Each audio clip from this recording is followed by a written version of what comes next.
Good morning आप सभी को। सजग क्लासेस हिंदी में पुनः एक बार आप सभी का स्वागत है। हम लोग बात कर रहे थे आदिकाल, और आदिकाल में देख रहे थे लौकिक साहित्य।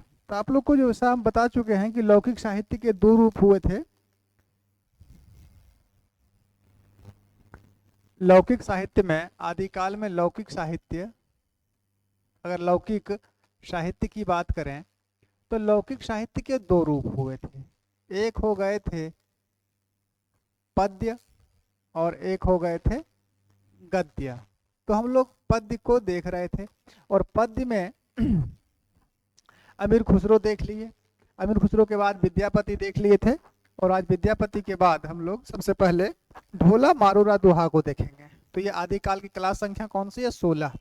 तो आज सबसे पहले हम लोग देखते हैं ढोला मारूरा दोहा।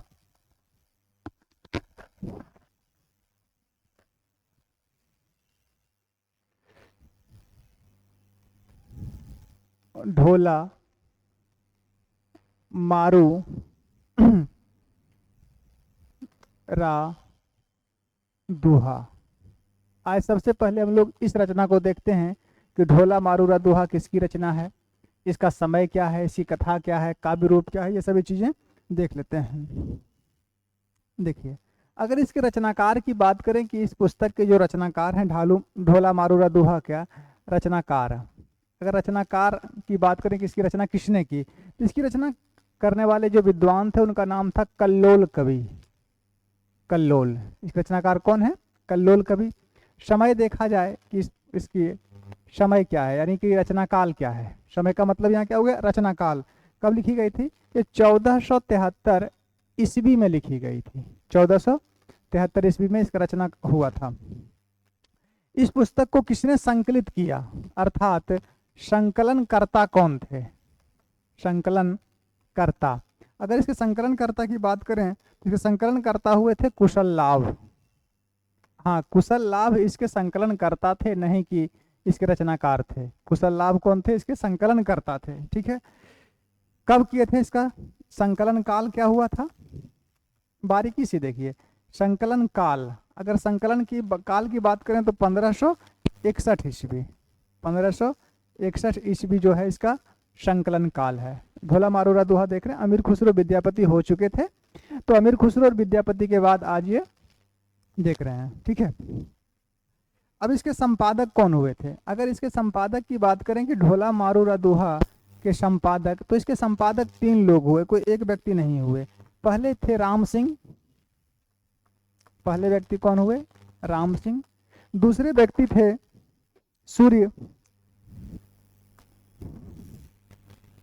सूर्यकरण पारिक। सूर्यकरण पारिक। और तीसरे व्यक्ति थे नरोत्तम स्वामी। तीसरे व्यक्ति नरोत्तम स्वामी। ये 3 व्यक्तियों ने मिलकर इसका संपादन का कार्य किया था। ढोला मारूरा दोहा, रचनाकार कल्लोल कवि। इसका समय क्या था? 1473 ईस्वी। संकलन करते थे कुशल लाभ। संकलन काल 1561 ईस्वी। संपादक कौन कौन हुए थे? कौन कौन थे? राम सिंह, सूर्यकरण पारिक और नरोत्तम स्वामी। चलिए इसके बाद आगे देखते हैं इसके बारे में। कहाँ से ये प्रकाशित हुई थी, अर्थात प्रकाशक संस्था कौन सी थी? अगर इसके प्रकाशक संस्था की बात करें कि इसका प्रकाशक संस्था कौन थे, तो इसको भी देख लेते हैं। प्रकाशक संस्था, तो प्रकाशक संस्था कौन थी? नागरी प्रचारणी सभा काशी से प्रकाशित हुई थी। नागरी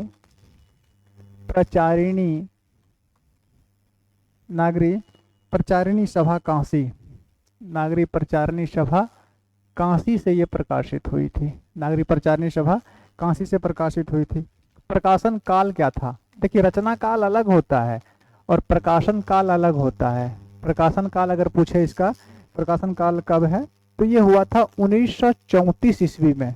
प्रकाशन काल अर्थात नागरी प्रचारणी सभा काशी से कब प्रकाशित हुई थी? तो 1934 ईस्वी में यह रचना प्रकाशित हुई थी। कौन सी? ढोला मारूरा दोहा। काव्य रूप क्या है? तो इसका काव्य रूप मुक्तक काव्य है। ये काव्य रूप की बात करें तो कैसा काव्य है ये? तो ये मुक्तक काव्य है, मुक्तक काव्य। ना ये खंड काव्य है ना ये महाकाव्य है, बल्कि मुक्तक काव्य है। प्रधान रस इसका क्या है, इसमें प्रधान रस कौन सा है? तो नाम से ही पता चल रहा है कि इसमें प्रधान रस कौन सा होगा। तो प्रधान रस इसमें वियोग श्रृंगार है, श्रृंगार है, लेकिन कौन सा श्रृंगार? वियोग श्रृंगार, वियोग श्रृंगार इसमें प्रधान रस है। कुल छंद कितने हैं ढोला मारूरा दोहा में? कुल छंद कितने हैं? कुल छंद 778 है, 788 छंद हैं। ठीक है, और दोहा इसका नाम इसलिए हुआ है क्योंकि इसमें दोहा छंद का प्रयोग किया गया है। तो कौन सा छंद है इसमें? दोहा छंद है। और दोहा छंद को इसमें क्या कहा गया है? तो दोहा कहा गया है। ठीक है, दोहा छंद को इसमें दोहा कहा गया, इसीलिए इसका नाम क्या है? ढोला मारूरा दोहा। ठीक है, भाषा इसकी क्या है? जब सभी कुछ देख लिए तो भाषा भी, तो भाषा इसकी राजस्थानी है, ना कि अवधी या ब्रज है, बल्कि भाषा इसकी क्या है? भाषा इसकी राजस्थानी है। तो इतनी बातें इसके बारे में हो गया। ठीक है, अब इसको थोड़ी सी नायक नायिका भी देख लीजिए। तो इसके नायक कौन है इस पुस्तक के ढोला मारूरा दोहा का? तो नायक तो है ही ढोला, लेकिन ढोला जो नायक है इसका मूल नाम क्या रहता है? इसका मूल नाम रहता है शालह कुमार। इसका मूल नाम क्या है? अगर मूल नाम की बात करें तो इसका मूल नाम है शालह कुमार, शालह कुमार इसका मूल नाम है। नायिका कौन है? जब नायक है तो नायिका है ना, वियोग श्रृंगार हुआ तो कैसे हुआ? नायिका। तो नायिका कौन है? नायिका है नरवर देश की पुत्री, नरवर देश की राजकुमारी रहती है, नरवर देश की राजकुमारी। ठीक है, नायिका कौन सी कौन है? नहीं नहीं, नरवर देश का राजकुमार जो है वो तो ये है, 1 सेकेंड, नरवर देश का राजकुमार जो है वो तो ढोला रहता है। नायिका, नायिका इसकी मारवानी है। नायिका, नायिका कौन है? नायिका मारवानी है, मारवानी। और इसी को क्या कहा गया है? इसमें मारू कहा गया है। ठीक है, इसीलिए इस पुस्तक का नाम क्या पड़ा? ढोला मारूरा दोहा। अब रही बात ढोला की, नायक की। तो नायक जो है वो, इसका मूल नाम सालह कुमार है, लेकिन इस पुस्तक में इसका मूल नाम क्या बताया गया है? ढोला बताया गया है, लेकिन इसका मूल नाम क्या रहता है? सालह कुमार रहता है। ये नरवर देश का राजकुमार है और कछवाहा के जो शासक थे नल, उन्हीं का ये पुत्र था। ठीक है, नरवर देश का राजकुमार थे और वहां पर एक शासक थे कछवाहा वंश के। तो कछवाहा वंश के शासक जो थे नल, उन्हीं का ये पुत्र था, जिसका नाम था सालह कुमार, जिसका जो प्रचलित था ढोला के नाम से।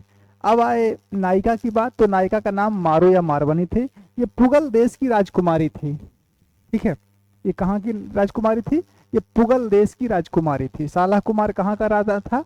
तो ये नरवर देश का राजकुमार था। और मारवानी कहाँ की राजकुमारी थी? तो पुगल देश, पुगल, हाँ, पुगल देश की ये राजकुमारी थी। ठीक है, अब देखिए, जब नायक का विवाह हुआ था मारवानी के साथ, तो उस समय इसकी उम्र 3 वर्ष थी। वर्ष कितने वर्ष का था ये? इसकी अवस्था क्या थी? तो ये 3 वर्ष का था। विवाह के समय जब ढोला का मारवानी से विवाह होता है तो विवाह के समय इसका उम्र कितना होता है? 3 वर्ष। और मारवानी का उम्र कितना रहता है? 1.5 वर्ष रहता है, 1.1/2, 1.1/2। इसका उम्र कितना रहता है? 1.5 वर्ष रहता है। अब सोचिए कि एक का उम्र 3 साल, एक का उम्र 1.5 साल, क्या ये विवाह याद रहेगी? कतई याद नहीं रह सकती है। ठीक है, जिस समय बच्चे ठीक से चल बोल नहीं सकते उस समय उनका विवाह कर दिया जाए तो वो तो विवाह होगा नहीं। वर्तमान में जब ये दोनों यौवन काल में आते हैं तो होता क्या है?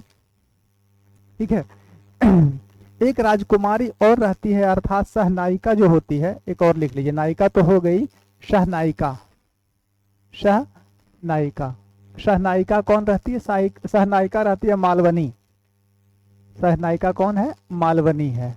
मालवनी जो सहनायिका है, इससे प्रेम हो जाता है ढोला का। ठीक है, ये कहाँ की राजकुमारी रहती है? तो ये मालवा की राजकुमारी रहती है। समझ गए? तो इसी दोनों के प्रेम का इसमें वर्णन है। तो जब इससे प्रेम होता है और उस और शादी किससे हुआ था, मारू से हुआ था, है ना। यहाँ देखिए इसमें नायक तो एक ही है ढोला, लेकिन नायिका दो है इसमें। एक मुख्य नायिका जो है वो मारवनी है, जो जिसका मूल नाम मारू रहता है, जो पुगल देश की राजकुमारी रहती है। जब ये 1.5 वर्ष की रहती है तभी ढोला से इनकी विवाह हो जाती है, और उस समय ढोला की उम्र कितना रहती है, रहता है 3 वर्ष रहता है। यौवन काल में इसका प्रेम हो जाता है मालवनी से, और मालवनी कहाँ की राजकुमारी रहती है, मालवा की राजकुमारी रहती है। तो यही कथा इसमें चलती है, जो अंततः वियोग श्रृंगार में बदल जाती है, क्योंकि जब परिवार को पता चलता है कि ऐसी ऐसी घटनाएं हुई हैं, तो ये जिससे विवाह निश्चित हुआ है मारवनी से, अर्थात मारू से, ढोला मारू, तो मारू से जो विवाह होता है उसको सुनिश्चित करते हैं। तो इसके मन में क्या होता है कि वियोग श्रृंगार उत्पन्न हो जाता है। यही इस पुस्तक की घटना है। अगर सहनायिका है तो शैली क्या थी इसकी, शैली किस भाषा में देखें, शैली भी, शैली इसमें पिंगल है। किस शैली में लिखी गई ये पुस्तक, पिंगल शैली में लिखी गई है।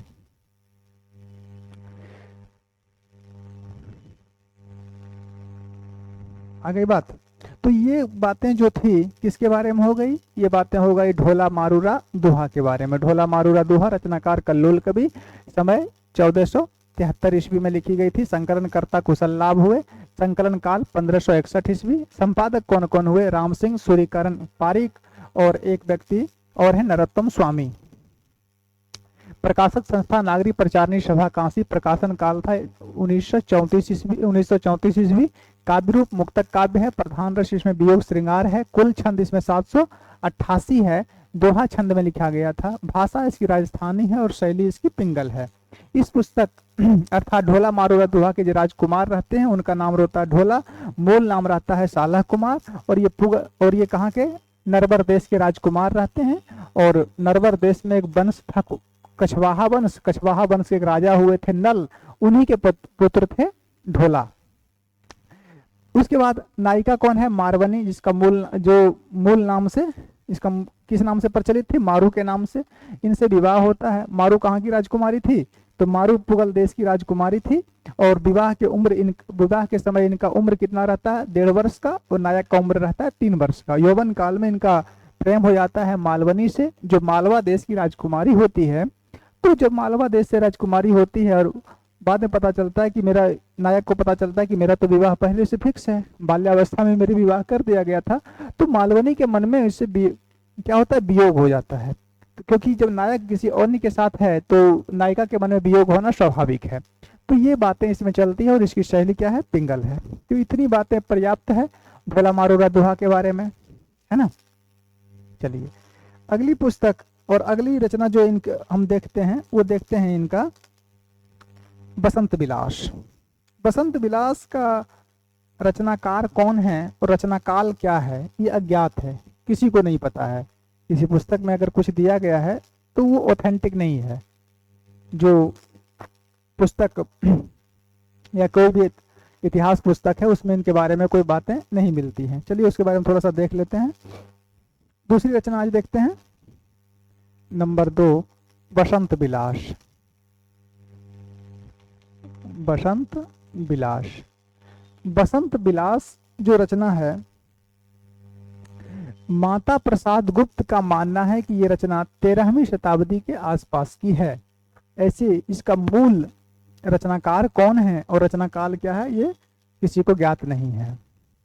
अगर रचनाकार की बात करें तो रचनाकार और रचनाकाल, ये दोनों चीजें अज्ञात हैं। अभी तक किसी को इसकी प्रमाणिक जानकारी नहीं मिली है। किसी भी इतिहास पुस्तक में ये प्रमाणित नहीं किया गया है इसका रचनाकाल क्या था और रचनाकार कौन है। माता प्रसाद गुप्त का मानना है, डॉक्टर माता प्रसाद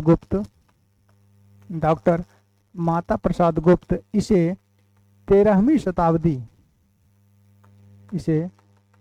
सदी की रचना मानते हैं। 13वीं सदी की रचना मानते हैं। माता प्रसाद गुप्त इसे 13वीं सदी की रचना मानते हैं। अलग बात है अगर कुल छंद देखा जाए तो कितने हैं। अगर कुल छंद की बात करें कि इस बसंत विलास में कुल छंद कितना है, तो कुल छंद इसमें 84 है। कुल छंद कितना है, 84 है। काव्य रूप क्या है? तो काव्य रूप इसका मुक्तक है। काव्य रूप क्या है इसका? काव्य रूप मुक्तक काव्य है। ये काव्य रूप मुक्तक काव्य ये माना जाएगा। ठीक है। प्रधान रस इसमें भी वियोग श्रृंगार है। अगले पेज पे लिखते हैं, इतना लिखिए। काव्य रूप इसका क्या है? काव्य रूप इसका मुक्तक है और प्रधान रस वियोग श्रृंगार है। चलिए आगे लिखते हैं। प्रधान रस की बात करें बसंत विलास की, तो इसमें भी प्रधान रस जो है, प्रधान रस क्या है? बसंत विलास। प्रधान रस इसमें बसंत विलास है। सॉरी, प्रधान रस बसंत विलास लिखती है, सॉरी। प्रधान रस वियोग श्रृंगार है। वियोग श्रृंगार। देखो, श्रृंगार अगर इस रूप में लिख रहे हो श्रृंगार, तो ये गलत है। श्रृंगार कैसे होता है? ये श्रृंगार सही है। ठीक है ना, ये शुद्ध अशुद्ध में आने वाला शब्द है, तो श्रृंगार ये गलत है और ये श्रृंगार सही है। थोड़ा इसकी भी जानकारी होनी चाहिए। हिंदी के विद्यार्थी हैं हम सभी, तो इसका कम से कम ये सब बातें पता होनी चाहिए। तो प्रधान रस इसमें कौन सा है? वियोग श्रृंगार है। ठीक है। आगे देखिए, इस रचना में है क्या? तो इस रचना में जो मूल कथा है वो ये है कि बसंत ऋतु में महिलाओं पर इसका क्या प्रभाव पड़ता है, इसका वर्णन इसमें किया गया है। लिख सकते हैं, इस रचना में बसंत ऋतु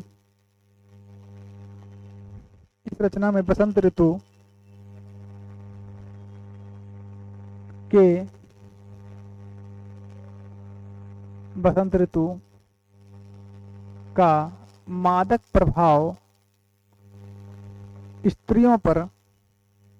मादक प्रभाव स्त्रियों पर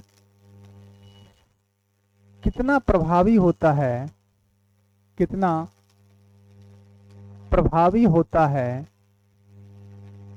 है, इसी का चित्रण है।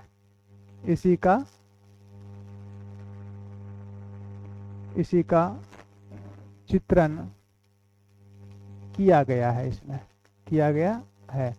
अर्थात इस रचना में बसंत ऋतु का मादक प्रभाव स्त्रियों पर कितना प्रभावी होता है, इसी का चित्रण इस पुस्तक में किया गया है।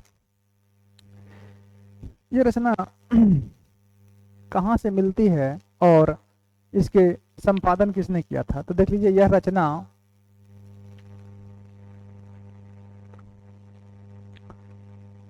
यह रचना 1952 ईस्वी में, यह रचना 1952 ईस्वी में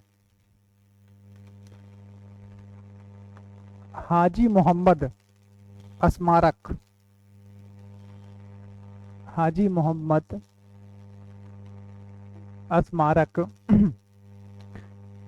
ग्रंथ में यह रचना 1952 ईस्वी में हाजी मोहम्मद स्मारक ग्रंथ में प्रकाशित हुई।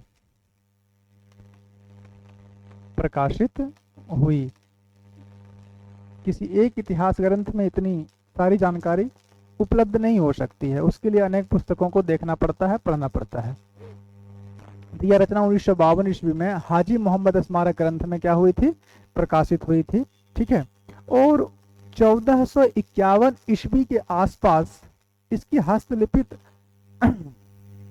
हस्तलिपित कुछ प्रतियां मिलती है, उसी से इसकी कल्पना की गई है। मूल बात यह है 1451 ईस्वी, जी 1451 ईस्वी के आसपास की कल्पना के आधार पर उसमें इसकी कुछ हस्तलिखित प्रतिलिपि मिल जाती है, जिसके आधार पर इसकी कल्पना की गई है कि ऐसी पुस्तक थी। लेकिन फिर भी इसका रचना काल और रचनाकार कौन है, इसके बारे में जानकारी नहीं है। ठीक है। तो इस रचना के बारे में इतना पर्याप्त है। बसंत विलास तो दो रचना तो हो गई, एक ढोला मारूरा दोहा, एक बसंत विलास। दूसरी बात है विद्यापति को भी हम लोग देख लिए हैं और इनको भी देख लिए थे। क्या नाम था?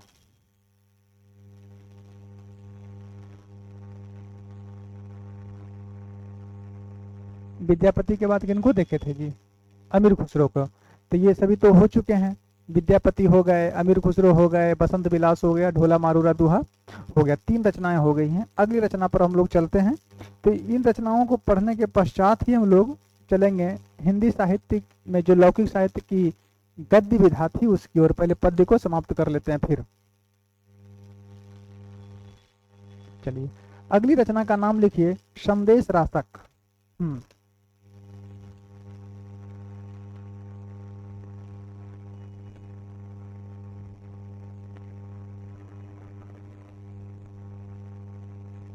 संदेश रासक नंबर 3, संदेश रासक। संदेश रासक के बारे में देख लेते हैं, फिर अगले पुस्तक पर हम लोग चलेंगे। प्रयास करेंगे आज की पद्य साहित्य आज खत्म हो जाए लौकिक साहित्य में। संदेश रासक, संदेश रासक के रचनाकार कौन है? अब्दुल रहमान। अगर रचनाकार की बात करें कि संदेश रासक रचनाकार कौन है, तो अब्दुल रहमान। इनके अनेक नाम मिलते हैं जी। एक है अब्दुल रहमान, एक नाम ये भी मिलता है, यही अद्दहमान के नाम से भी प्रचलित है। अद्दहमान के नाम से भी यही प्रचलित है, और इन्हीं को अब्दुल रहमान भी कहा जाता है। अब्दुल रहमान भी इन्हीं को कहा जाता है। ये 3 नामों से इनके मिलते हैं, तीनों एक ही व्यक्ति हैं। अब्दुल रहमान, अद्दहमान और अब्दुल रहमान। ठीक है, एक चीज और बता देते हैं, उस समय आप लोग को बताए भी होंगे आदिकाल जब हम पढ़ा रहे थे काल विभाजन के समय, कि अद्दहमान को हिंदी का प्रथम कवि किस विद्वान ने माना था? याद है? अद्दहमान को हिंदी का प्रथम कवि जो मानते हैं वो कौन मानते हैं? HPD हजारी प्रसाद द्विवेदी। हजारी प्रसाद द्विवेदी ने इन्हें हिंदी का प्रथम कवि माना था। हिंदी का प्रथम कवि माना। उस समय लिखाए भी होंगे, लेकिन आप लोग याद क्यों करेंगे? ठीक है, रचनाकार हो गया। अगर इसका रचना काल देखें, रचना काल कि कब ये पुस्तक लिखी गई, तो रचना काल जो है वो क्या है? 12वीं शताब्दी के उत्तरार्ध से और 13वीं शताब्दी के पूर्वार्ध तक के बीच ये रचना मानी जाती है। 12वीं सदी के उत्तरार्ध से 13वीं सदी पूर्वार्ध के बीच की रचना का काल माना जाता है। देखिए, अगर थोड़ा सा डिटेल में जाइए रचना काल के बारे में, तो हजारी प्रसाद द्विवेदी का मानना है कि ये रचना 11वीं शताब्दी की है, लेकिन ये सर्वमान्य मत नहीं है। 12वीं शताब्दी के उत्तरार्ध से 13वीं शताब्दी पूर्वार्ध के बीच ये जो है ये सर्वमान्य मत है। और ये मत किसने दिया था? तो मुनिजन विजय ने इस मत को दिया था। ठीक है, अगर चंद नाहटा का मानना है कि विक्रम संवत 1400 ईस्वी के आसपास इसकी रचना हुई थी, लेकिन वो भी ऑथेंटिक नहीं है। सर्वमान्य मत यही है कि 12वीं शताब्दी के उत्तरार्ध से 13वीं शताब्दी पूर्वार्ध के बीच इसका रचना काल हुआ था। सभी विद्वानों का अलग अलग मत है, लेकिन जो सर्वमान्य मत है वो ये है। काव्य रूप क्या है इसका? अगर संदेश रासक का काव्य रूप देखें कि काव्य रूप क्या है, तो काव्य रूप ये खंड काव्य है। कैसा काव्य है ये खंड काव्य है। ठीक है, खंड काव्य है ये। सर्ग क्या है, कितना है इसमें?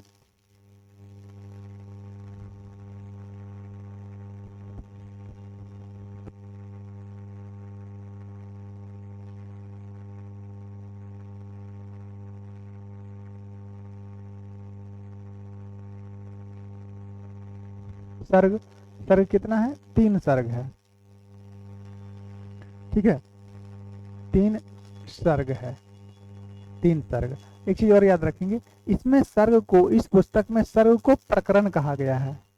ठीक है, सर्ग को प्रक्रम कहा गया है, प्रक्रम कहा गया है। सर्ग को क्या कहा गया है? प्रक्रम कहा गया है। छंद कितना है? कुल छंद अगर की बात करें इस पुस्तक में कुल छंद, तो कुल छंद इसमें 233 है, सॉरी 223 छंद है। कुल छंद कितने हैं इसमें? 223 छंद है इसमें। कथानक क्या है? कथानक इसकी बस एक लाइन में याद रखिए कि विक्रमपुर की एक वियोगिनी का वर्णन है इसमें, और प्रधान रस वियोग श्रृंगार है। अगर प्रधान रस की बात करें तो प्रधान रस कौन सा है? वियोग श्रृंगार। अभी तक तीनों पुस्तकों में आज जो पढ़ रहे हैं तीनों वियोग श्रृंगार में ही है, वियोग श्रृंगार। ठीक है। कथानक क्या है? अगर कथा वस्तु देखें कि इसका कथा वस्तु क्या है, तो इसकी कथा वस्तु क्या है? तो विक्रमपुर की एक वियोगिनी का वर्णन है। विक्रमपुर की वियोगिनी का वर्णन, विक्रमपुर की वियोगिनी का वर्णन है इसमें। विक्रमपुर की वियोगिनी का वर्णन इसमें मिलता है। ये इसका हो गया क्या? कथा रूप। स्पष्ट है? तो इसके बारे में इतना जानकारी आप लोग को पर्याप्त है। संदेश राशक, रचनाकार अब्दुल रहमान। अब्दुल रहमान को हिंदी का प्रथम कवि आचार्य हजारी प्रसाद द्विवेदी मानते हैं। रचनाकाल 13वीं-12वीं शताब्दी उत्तरार्ध से 13वीं शताब्दी पूर्वार्ध के बीच ये रचना काल जो मानने वाले विद्वान हैं ये मुनिजन विजय है और ये सर्वमान्य मत है। आचार्य हजारी प्रसाद द्विवेदी इसका रचनाकाल 11वीं शताब्दी मानते हैं। अगरचंद नाहटा विक्रम संवत 1400 ईस्वी के आसपास मानते हैं। डॉक्टर कत्रे 11वीं से 14वीं सदी के बीच मानते हैं, लेकिन सर्वमान्य मत ये है।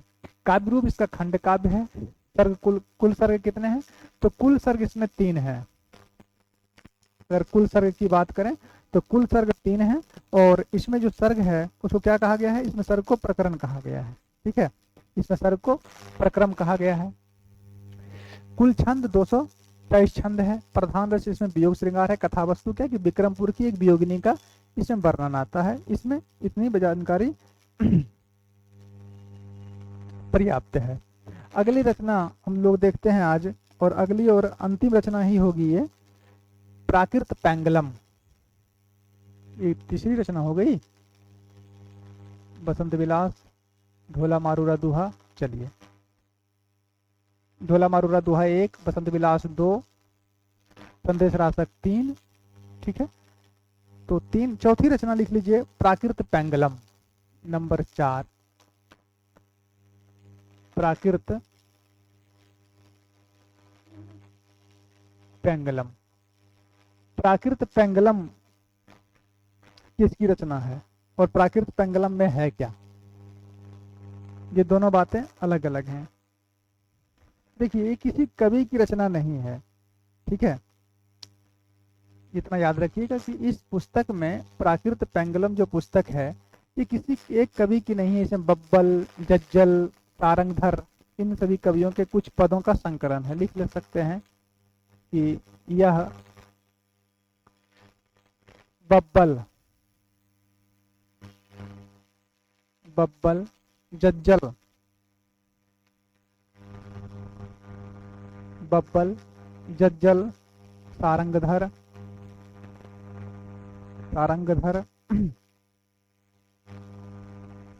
बब्बल, जज्जल, सारंगधर एवं विद्याधर,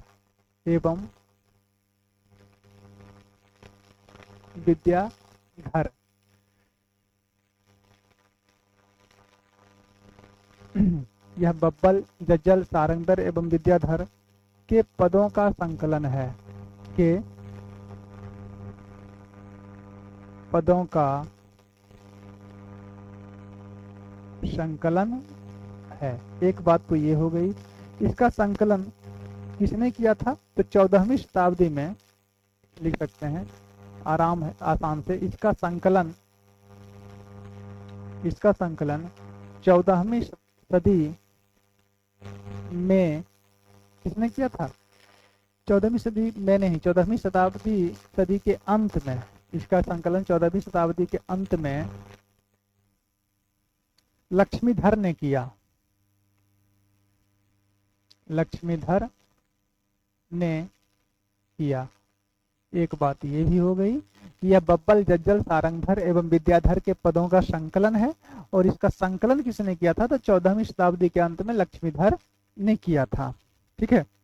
बंशीधर ने प्राकृत पेंगुलम नाम से इसके ऊपर एक टीका लिखी थी। ठीक है, तो इसमें इसके रचनाकार नहीं है बल्कि वो इस टीकाकार है। लिख सकते हैं ये बात कि बंशीधर बंशीधर ने बंशीधर ने प्राकृत पेंगुलम नाम से प्राकृत पेंगुलम प्राकृत पेंगुलम नाम से इस पर टीका लिखी। नाम से ही इस पर टीका लिखी। ये अलग बात है कि बंशीधर ने प्राकृत पेंगुलम नाम से ही इसी पुस्तक पर टीका लिखी थी, लेकिन ऐसा नहीं कि ये किसी की रचना है बल्कि ये बब्बल, जज्जल, सारंगधर और विद्याधर के पदों का संकलन है। और एक चीज बता रहे होंगे कि जब हमीर रासो आप लोग को पढ़ाए थे तो उस समय आप लोग को बताए थे कि हमीर रासो की 8 कुंडलिनी छंद जो मिलते हैं वो इसी पुस्तक में मिलते हैं, जिसके आधार पर हमीर रासो की कल्पना की गई है। और हमीर रासो को यह माना गया है कि हमीर रासो नाम की भी कोई रासो ग्रंथ हुई थी, तो उसका जो 8 कुंडलिनी छंद था वो इसी पुस्तक में मिला था। ये उस समय बता दिए थे।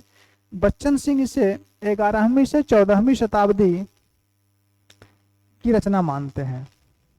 लिख सकते हैं डॉक्टर बच्चन सिंह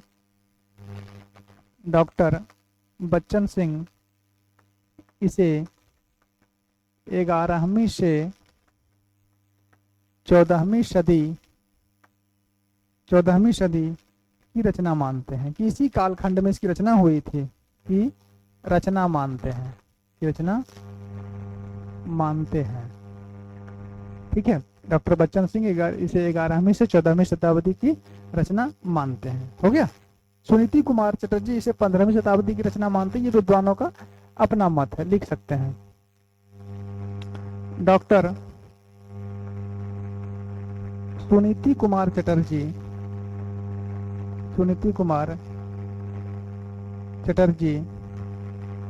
इसे 15वीं सदी की रचना मानते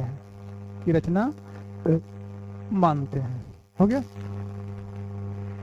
इसमें है क्या? इसमें सुखी और संपन्न जीवन की चर्चा की गई है।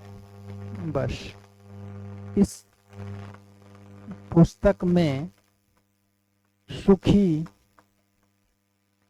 व संपन्न जीवन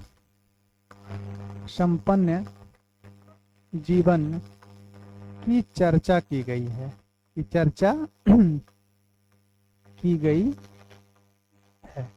बस इतनी जानकारी इस पुस्तक के बारे में पर्याप्त है।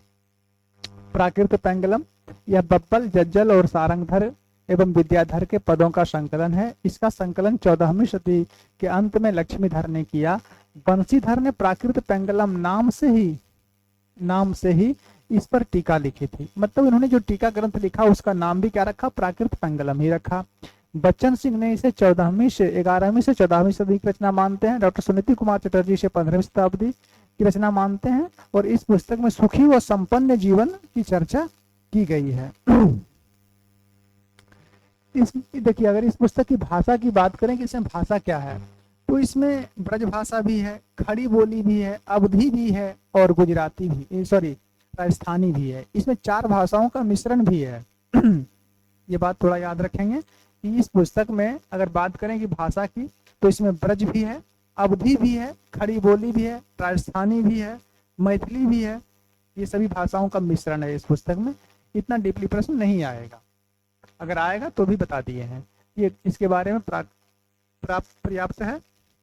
और इसी के साथ हिंदी साहित्य में हम लोग जो लौकिक साहित्य में हम लोग पढ़ रहे थे पद्य साहित्य, तो पद्य साहित्य के अंतर्गत ये सभी चीजें हम लोग देख लिए। प्राकृत पेंगुलम देख लिए, बसंत विलास देख लिए, ढोरा मारूरा दोहा देख लिए, संदेश रासक देख लिए, अमीर खुसरो को देख लिए और विद्यापति को देख लिए।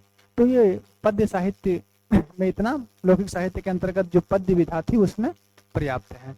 अब बात आती है कि लौकिक साहित्य के तो 2 रूप हुए थे। ठीक है, अगर यहाँ थोड़ा सा विस्तार से देखें तो लौकिक साहित्य के अंतर्गत हम लोग जो पद्य में देखे, पद्य में सबसे पहले अमीर खुसरो को देखे, अमीर खुसरो को देखे, अमीर खुसरो के बाद विद्यापति को देखे, विद्यापति, विद्यापति के बाद आज की क्लास में हम लोग ढोला मारूरा दोहा देखे, ढोला मारू रा दोहा देखे, ढोला मारूरा दोहा के बाद बसंत विलास देखे, बसंत विलास, बसंत विलास के पश्चात हम लोग संदेश रासक देखे अब्दुल रहमान जी का, संदेश रासक, संदेश रासक के बाद प्राकृत पेंगलम देख लिए, प्राकृत पेंगलम, प्राकृत पेंगलम, इतनी रचना हम लोग देख चुके हैं जो पद्य साहित्य में थी। तो पद्य साहित्य के बाद अब बचाइए गद्य साहित्य, ठीक है। आदिकाल में लौकिक साहित्य के अंतर्गत अब बचा गद्य साहित्य। गद्य साहित्य में राहुल बेल देखना है, उक्ति व्यक्ति प्रकरण देखना है, वर्ण रत्नाकर देखना है, कुबलय माला, ये कुबलय माला कथा देखना है, ये सभी पुस्तकें इसमें भी देखनी है। तो गद्य साहित्य की जो क्लास होगी वो अगले क्लास में देखेंगे। आज के इस क्लास में हम लोग जो पद्य साहित्य देख रहे थे, तो अमीर खुसरो की एक अलग क्लास थी, याद होगा, विद्यापति की अलग क्लास थी, और आज ये चार को एक में देख लिए, और इसके साथ आज पद्य साहित्य समाप्त हुआ। गद्य साहित्य को हम लोग अगले क्लास में देखेंगे। आज की इस क्लास में इतना ही, क्योंकि रात्रि और भी क्लास है मेरा अभी, तो आज की इस क्लास में इतना ही रहने देते हैं, ठीक है। धन्यवाद आप सभी को।